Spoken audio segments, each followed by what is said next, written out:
Hello everyone, good morning. কেমন আছো তোমরা সবাই? আশা করছি সবাই ভালো আছো, সুস্থ আছো, আর আমরাও অনেক অনেক ভালো আছি। তো সকাল থেকে শুরু করলাম রান্নাঘর থেকে। তো সকালে আমি এই যে ড্রাই ফ্রুটসগুলো আছে এগুলো খাচ্ছি, কাল রাতে ভিজিয়ে রেখেছিলাম। আর তোমরা থাম্বনেল দেখে বুঝতেই পেরেছো আমি কী নিয়ে ব্লগটা বানাচ্ছি। হ্যাঁ, এটা আমার প্রেগনেন্সির 4 মান্থ চলছে, তো সেই জন্যই ভাবলাম যে এই ভিডিওটা তোমাদের সাথে শেয়ার করি। আর এই ভিডিওটা আমি অনেক আগেই করে রেখেছিলাম যখন আমি বাইরে থাকতাম, আর এখন যেহেতু আমি গ্রামে এসেছি সেই জন্য ভাবলাম তোমাদের সাথে এই ভিডিওটা শেয়ার করে দিই। তোমরা কিন্তু একদম প্রথম থেকে শেষ অবধি দেখতে থাকো, আশা করি তোমাদেরও ভালো লাগবে। আর ভালো লাগলে অবশ্যই চ্যানেলটাকে সাবস্ক্রাইব করে আমার পাশে থেকো। তো দেখতে দেখতেই আমার সেকেন্ড টাইমাস্টার শুরু হয়ে গেছে। আর সত্যি কথা বলতে গেলে ফার্স্ট টাইমাস্টার অতটাও ইজি ছিল না, অনেকটা কঠিন ছিল। আমি খাবার টাবার সবই খেতে পারতাম, কিন্তু আমার খেতে ভালো লাগতো না, যেন অরুচি এসে গেছিলো। কিন্তু এইদিকে আমি সবই খেতে পারতাম, এইদিকে আমার কোনো গন্ধ ছিল না। আর আমার বমি আরও অত হয়নি, শুধু ওই সিম্পল 7-8 বারের মতো হয়েছে।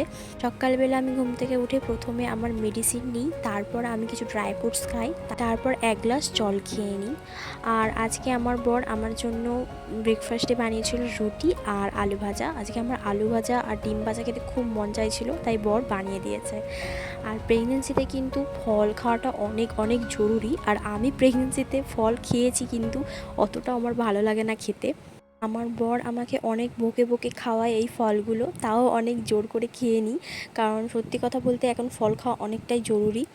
তো ফলের মধ্যে আমি কিন্তু প্রত্যেক দিন মৌসুমিটা রাখি। ব্রেকফাস্টটা সারার পর আমি এইদিকে রেডি হচ্ছি, আর ওইদিকে বৃষ্টি চলে এসেছে। ওইদিকে আমাদের গাড়িও বুক করা হয়ে গেছে, এসেও গেছে। আর এইদিকে আমি এখন বসে আছি, কারণ হাজবেন্ডের যেহেতু নাইট শিফট চলছিল সেই জন্য ও ঘুমোচ্ছিল। আর ঘুমানোর পর উঠে রেডি হয়ে এখন আমরা বেরিয়ে পড়লাম ডক্টর চেক আপে।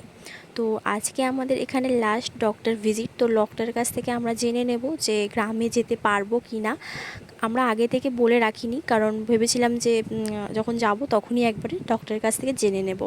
আমার প্রথম থেকে প্রেগনেন্সির রিপোর্ট সব নর্মাল আছে, সেই জন্য আমাকে ডক্টর বলে দিয়েছিল সব কিছু ঠিক আছে, কিন্তু ওই যে বিপিটা বেশি বাড়তে পারে নুন খাওয়ার জন্য, সেই জন্য আমাকে বাইরের খাবার আরে বারণ করে দিয়েছে, আর নুন তো একদমই বারণ করে দিয়েছে।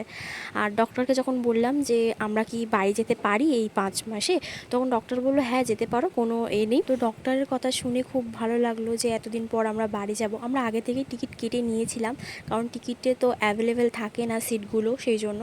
আর এই ভিডিওটা করেছিলাম আমার এনটি স্ক্যান রিপোর্টের দিন, ওই দিনই আমি জানতে পারি যে এসব খাওয়া যাবে না, নুন বেশি থাকে।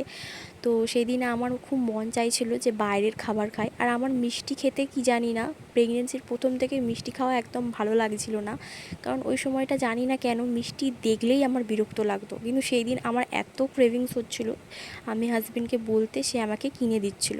কিন্তু বাড়িতে আসার পর যখন ডক্টরের কথা শুনলো তখন খেতে দিচ্ছিল না। প্রেগনেন্সির এই জার্নিগুলো কিন্তু সত্যি কথা ভোলা যাবে না, সেই জন্য ক্লিপসগুলো তুলে রাখলাম। যখন আমাদের বেবি হয়ে যাবে তখন এই মুহূর্তগুলো মনে পড়বে। আর সত্যি কথা বলতে গেলে আমরা আর কিছুদিনই এখানে আছি, তারপরে বাড়ি চলে যাব। তারপরে কবে আসবো তার ঠিক ঠিকানা নেই। হ্যাঁ অবশ্যই আসবো, তবে বেবি হয়ে গেলে আসবো। তো এখানে যেহেতু আমাদের দুপুরবেলা ডক্টর চেক আপে যেতে হয়, সেই জন্য অনেকটাই লেট হয়ে যায়, আসতে আসতে 12টা আর বেজে যায়, সেই জন্য রান্নাবান্না করেই যেতে হয়। তো বাড়িতে এসে খাওয়া দাওয়া করে আজকে বিকেলবেলা বর আমার জন্য এনেছিল পানিপুরি। তো এতটাই ক্রেভিংস হচ্ছিল পানিপুরি খাওয়ার, তো চলো আমি পানিপুরিটা খাই। এটাই হচ্ছে আমার ভিডিও, কেমন লাগলো অবশ্যই কিন্তু কমেন্টে জানিও।